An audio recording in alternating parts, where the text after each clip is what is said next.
There will be a lot to offer, and I'm praying that the organizers will factor in a day or two of rest where the students can move around and see all these things that are on offer. Yeah, a great experience. It shouldn't just be about the cricket. Konsi Aweko back into the attack. Like we mentioned, Ivan, you can see the balls that are not flighted by Konsi will never be attacked, because you're sort of caught in two minds whether to jump out or to stay back, and then just skids on you very quickly. And there as well. Then we have Dennis. Kevin, everything about Kevin is very good to see. The setup in her stance as she waits, stays low for as long as possible, stays still for as long as possible, keeping her eye there, you see. Very good hands. So close to the ground that she will miss nothing. And I think for Uganda, they should learn that they worry so much about, they are always very on the back foot first before they think of being on the front foot. They worry about how long their tail can be if they have Kevin in the team. Up in the air, chance for a catch, but will land safely. all these things that are on offer. So because of that, they want to play more batters in the team. So sometimes they leave out Kevin because they think she won't offer so much with the bat. But Uganda is really bowled out as a team. So there's no point in you thinking that you need 11 players to all bat for you. Interesting insights there, Dennis. But I think ball down on one knee, pumps that one down to deep square leg boundary, gathers 4 of them. Shackles are broken on this occasion. The first boundary we've seen in a while. That over ends with 5 runs. At the end of 14 overs, it's 46 for 6. See the replay. Good shot there. Gift on the pads. And that's a flighted one you were talking about, that she never finds the right zone to land it. And once Joshi saw it on the pads, her eyes just lit up and she did the rest. Nepal can stay in the game, just need 1 or 2 big overs. Then this will make an interesting finish. Because they need 46 runs from 48 balls. The mathematics looks and seems to be very interesting at the moment, but also the trend and course of the tournament seems to suggest that at this point it is all over for Nepal. It's too early to write because of the required run rate that has gone to 7.6 per over. And as we've been well educated that the run rate that has been maintained around 4.5 has been where most batsmen could reach, stretch and reach. This one seems to be well beyond that 4.5 mark. And so Kabita Joshi will be required to do the extraordinary, pump a couple of sixes like on that occasion, which doesn't go too far, falls in no man's land. Yeah, it's very good to see that Irene Muton has been brought back into the attack, picked up first international T20I wicket. And I must tell you, Ivan, that is one of so many to come for that young girl. When you come from a region that is not characteristically known for cricket like Mukono, and from a school that is also not known for cricket, that means that your path to such a place has been earned, nothing has been given to you. Dennis, will you be kind enough to educate us on this young lady's journey on how she got here? Irene Mutoni started out in football before she was discovered by the school cricket coach Barak.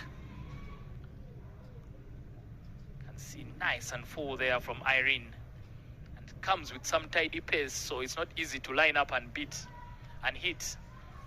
So she's just from football. Football's loss was cricket's gain. Started picking up the game of cricket. The young female cricketer of the year, just one on the pads. Alako with some work to do to drag it back in. The young female cricketer of the year, she's only 17. Give a year or two, she will add a yard of pace, corrects her action, and I think she'll be unplayable for me. The work for her to do will be remaining humble with her newfound status. As long as she can be humble, respect the game, the game will respect her and be kind to her. Already seen some very impressive attributes that she carries around with her. Kabita Joshi goes big. Will it find a fielder? Yes, it finds a fielder. Irene Mutoni picks up. Dennis, just as you spoke, picks up Kabita Joshi's wicket that threatened to take the game on against Uganda, and that brings her downfall. Yeah, two youngsters combining. That's the future of Uganda cricket, I'll tell you. Bowling from Irene Mutoni, the catching there from Malisa Ariokot. Those two played together for the Baby Victoria Pearls, and this time they combined for the senior team. Shot was on there from Joshi.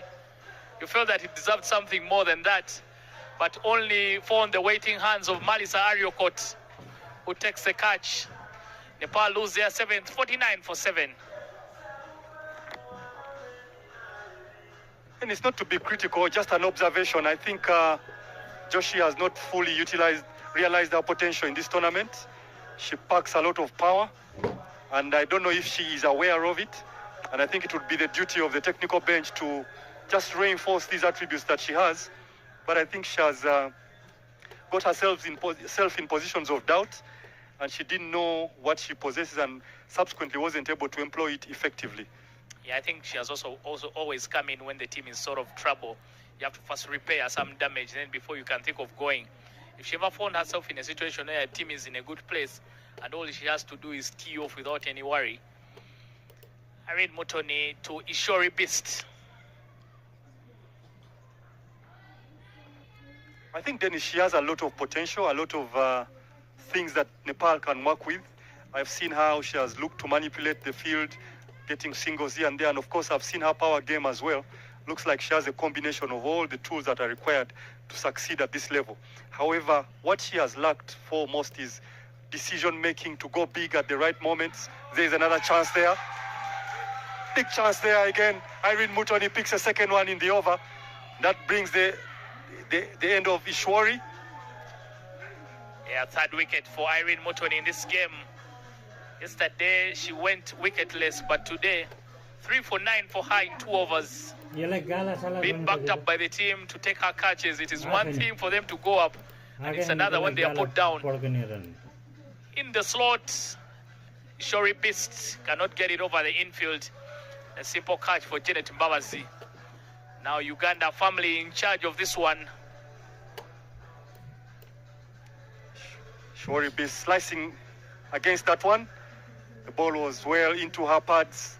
She just sliced it into covers. If she had looked to hit it with the swing or with the trajectory of the ball, that ball should have gone towards deep mid-wicket, and she would have reaped better dividends than she did on that occasion. Yeah, Ivan, sort of signs, and I hope the Ugandans learned from yesterday's loss. Yesterday they bowled out Irene Mutoni up front. Then they lacked some firepower at the back end.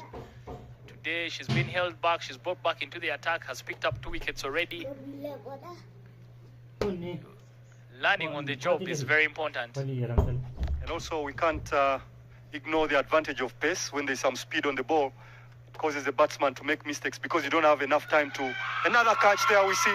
Consulate Aweko puts her name on the scorecard as well, picking up Alisha Kumari on this time, inducing a poor shot from her. Yeah, Arisha Kumari with a handshake to Janet Mbabazi. Takes her second catch in the game. Yeah, Nepal now, the wickets falling like dominoes. Simple catch there to Janet Mbabazi. Had no option apart from catching it. Otherwise, it would have taken out her body. 49 for 9 Nepal. 1 wicket away for the Ugandans to pick up their 3rd win of the series. And a win that will take them on the same number of points as Hong Kong, China, and Namibia. Interesting to find out, Dennis, what does this do to the net run rate, Uganda's net run rate, if they manage to win it from this point? Yeah, I think now Uganda with advantage in terms of net run rate. They didn't score so many, just 92 runs for them. But Nepal have not helped themselves with the loss of their wickets. Wickets coming in clusters, 49 for 9. Ria Sharma will be the final wicket for Nepal. Looks like Courtney Walsh to me. He was batting with Bran Lara on that shot when Ria faced up. That epic contest where Bran Lara desperately needed Courtney Walsh to stay there with him So the skills he employed. There you go again. I think she's having Courtney Walsh for her batting hero.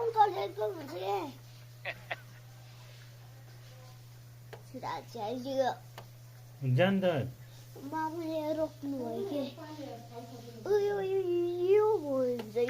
But I tell you, Courtney Walsh was my hero alongside Kathleen Ambrose.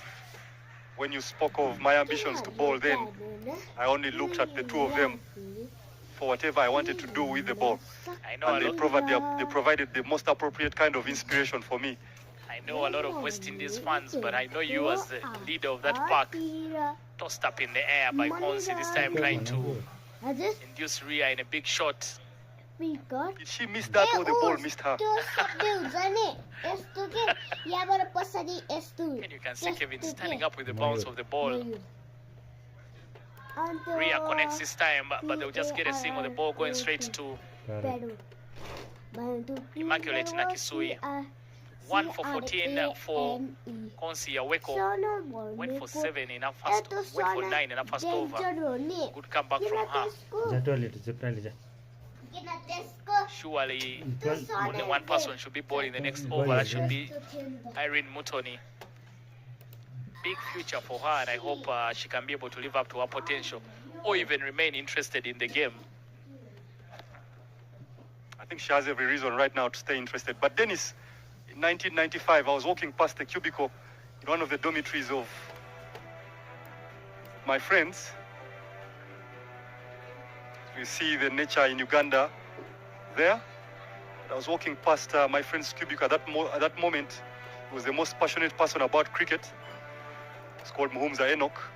And up his wall, he had pinned the picture of Brian Lara and Kathleen Ambrose. My life changed from that moment on. The rest is history. Irene Mutoni back in the attack. And everything I wanted to do was what Kathleen Ambrose did. The only thing that I didn't have in my favor was height. Must have been a surreal moment for you when you guys hooked up in the West Indies during the Under-19 World Cup in 2022. It was a moment that I can't describe with my own words. And of course, unfortunately for me, or fortunately for anyone else, Mr. Ambrose's schedule is so busy, he hardly has time to stop. But he gave us a few moments of his precious time. We took a few pictures with him. It would have been nice to engage him in a conversation or two, but we also understand that a man of his stature and status, his schedule doesn't permit him to have free time for just a conversation, but it was nonetheless a very good moment for us. Try and take off chance for a run out. The throw not very good from Stefani Nampina, but if it had been right on top of the stumps, I think Rachana would have been gone for all money. I tell you, Dennis, the keeper is fast becoming a favorite of mine. Her work rate, her awareness. One way a game is being turned by a keeper. Just one way. Her awareness, you see how she covers up the ground, makes up for it, puts her body on the line, dives for everything, trying to save everything for her team. She's shown a lot of good awareness behind the stumps, precise movements, being in the right place at the right time.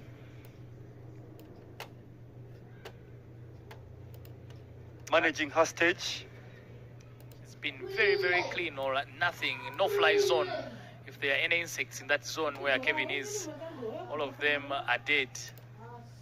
Such pure class. When you have someone behind the stumps who's that clean, it gives the rest of the team a lot of confidence. Yesterday, Uganda were all over the place, especially in the field. Most uncelebrated job on the field, that of the keeper. Look at that take. So confident and sure of herself. Told you, Ivan, if you're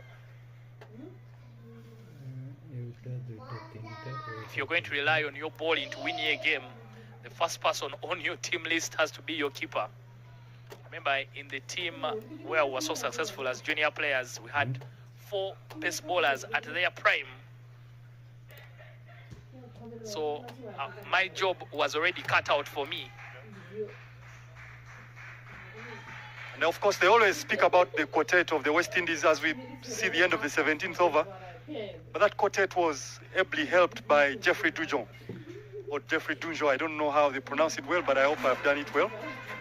As we see, he drives through the parks. Yeah, Ugandan safari as usual. Uganda is a beautiful country, meeting young kids and the big waterfalls from this country. And of course, the elephants. If you visit Western Uganda, I must tell you, you may never go back from where you came from, and the chimps as well. Chimps that fish. You have to explore Uganda. This pearl of Africa is such a beautiful country. And I don't think we say enough about the beauty of this country. No, we don't. We're always talking about politics. Yeah, it's not just the places, by the way, and you mentioned the people as well. Yeah. You will never find better people in this world than Ugandans. Rita Musamali given a cameo. I think everyone is being tossed the ball around. It's the first time she's bowling in the tournament. I hope she remembers how to bowl. She does from that point, from that ball. There you go, Kevin again. Combination of Kevin and Iluko. And the run out was both ends. You'll be surprised. Both batters stranded on one end. And that's how things will finish here at the Lakeside Oval on match day number 5. Uganda will take the victory by 41 runs. Nepal 51 all out. Again, unnecessary run taken. But Kevin Awino and Esther Iluko get together again. Kevin Awino with the finishing touches. And Uganda will get the rewards of taking the victory. Nepal, the running between the wickets, very suspect for them throughout this whole series. They've given as many as 3 run-outs today. Uganda win the game by 40 runs. A big, big victory for them that will improve their net run rate as well. That's the batting scorecard for Nepal. Only 2 players getting into double digits. Kabita Joshi and Indu Bama, the captain. Discipline from Uganda with the ball, only 4 extras. 51 all out. Nepal is where they will finish.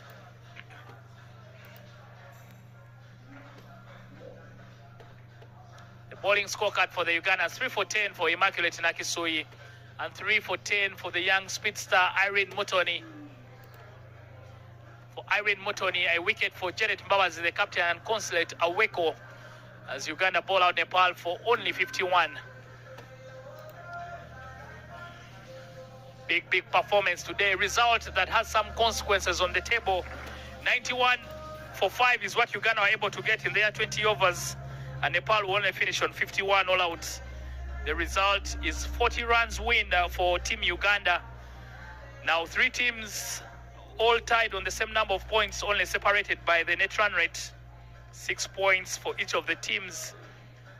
You can see there on that table, Uganda and Namibia on top of the table because they have a superior net run rate. Hong Kong, China will need to work on their net run rate if they are going to sneak into Sunday's final. But very, very interesting. Nepal, unfortunately, knocked out. They have only just that 1 win against Uganda and are stuck at the bottom with only 2 points. That will conclude proceedings here on match day number 5 of the tournament, of the series. Moving day tomorrow as those top 3 teams battle for a place in the final. Hong Kong, China will be taking on Nepal tomorrow morning, while Uganda and Namibia, familiar foes, will be battling in the afternoon for a place in the final. Should be interesting. This is the Women's Day Cup from the Lakeside Oval in Entebbe. We'll be taking a short break and we'll be coming to you with a post-match presentation from Michael.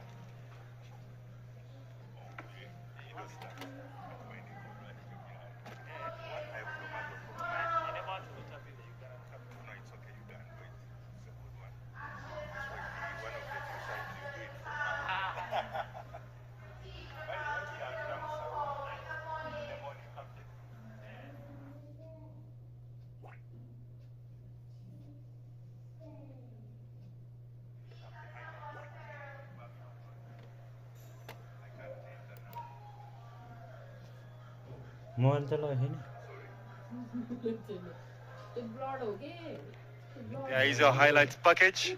Rohan ने क्या छोरा दे रहा Paul's innings started off promising style, but the wickets started falling, much to the glee and happiness of the Ugandans. Celebrations, and it seemed to go one way from there on. As wickets stumbled, so run-outs. It was the first one of them, which continued. That was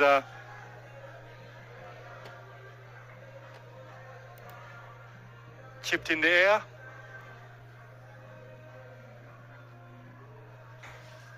Stumbled from there on in. Spelled doom. The Nepalese tried to find their way around, recover, put some kind of normalcy to innings. That was short-lived. Immaculate Nakisui began the mop-up, picked up her first wicket.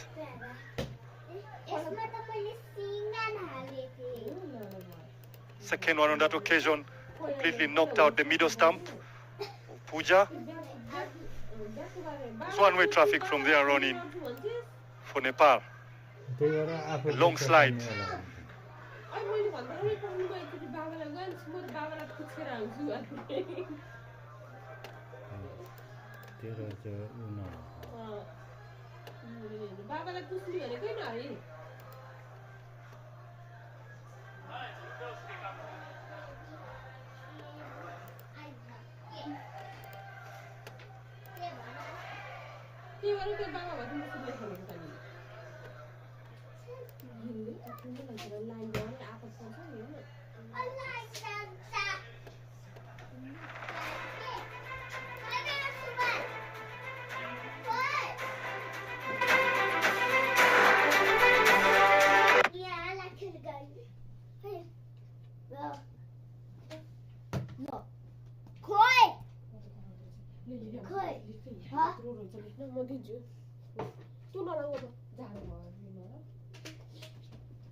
Obigia.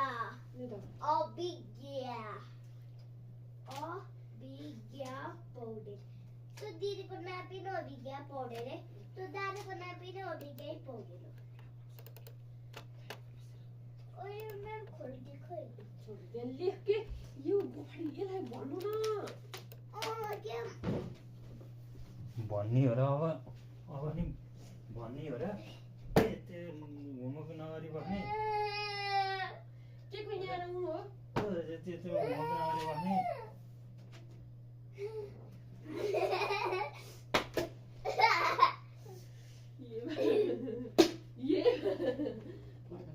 यो लेख के पहिला तिमीले लेख न छोरो त्यो लेख. दिनु यो राखिदिन्छु भित्र. दिनु यहाँ बस्नु यहाँ मोरा भित्र छ के चाहियो फेरि? मोडा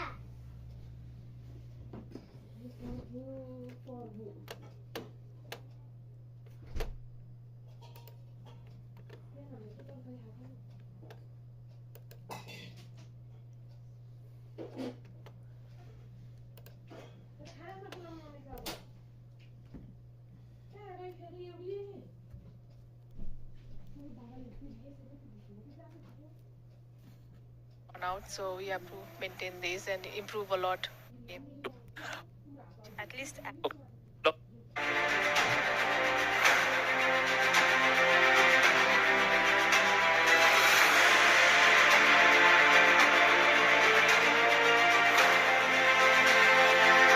Match day number 5 of the Women's Day Cup, a clash between Nepal and Uganda. The Victoria Pals of Uganda winning this one by 40 runs. We'll start with the Player of the Match award to be presented by the chair of the local organizing committee, Madam Rita Tinka. The Player of the Match, another Rita Msamari for 38 runs and 2 catches for Team Uganda.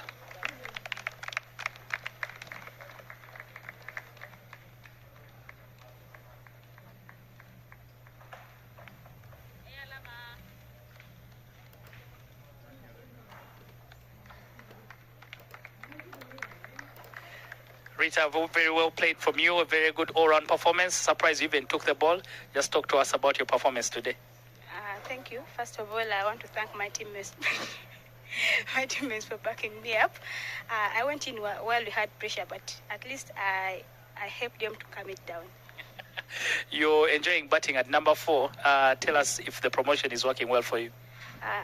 As long as you're batting in the top order, you must be able to play like an opener, so that's why I'm able to play up there. Very well played, Rita Msamari, and good luck, and thank you for the win. We'll now speak to Indu Bama, the captain of Nepal. Indu, not a great day for you and your girls. What do you think didn't go well for you? We did not play our best cricket, so even I did not took responsible from the front.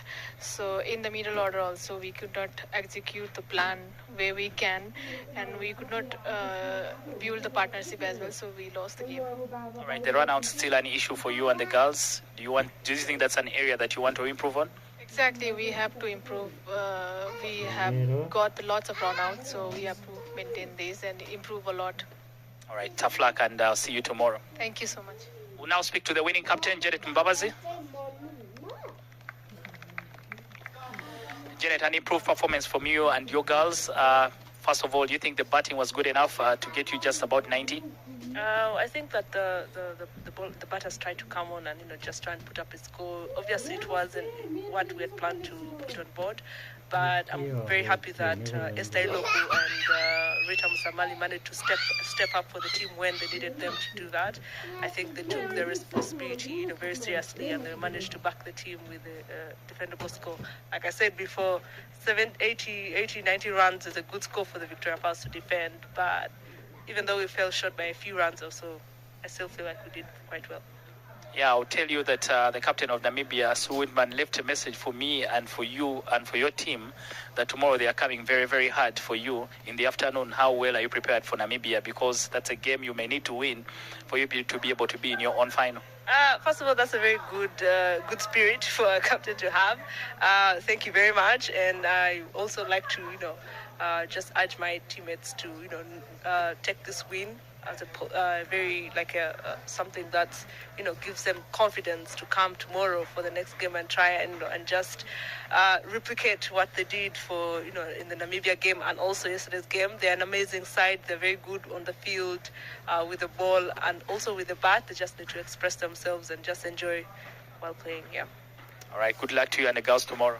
Thank you. That will conclude our post-match presentation, but tomorrow we come back with some big games. In the morning, the Hong Kong China will be taking on Nepal, while in the afternoon, the Ugandan girls will be facing off with Namibia.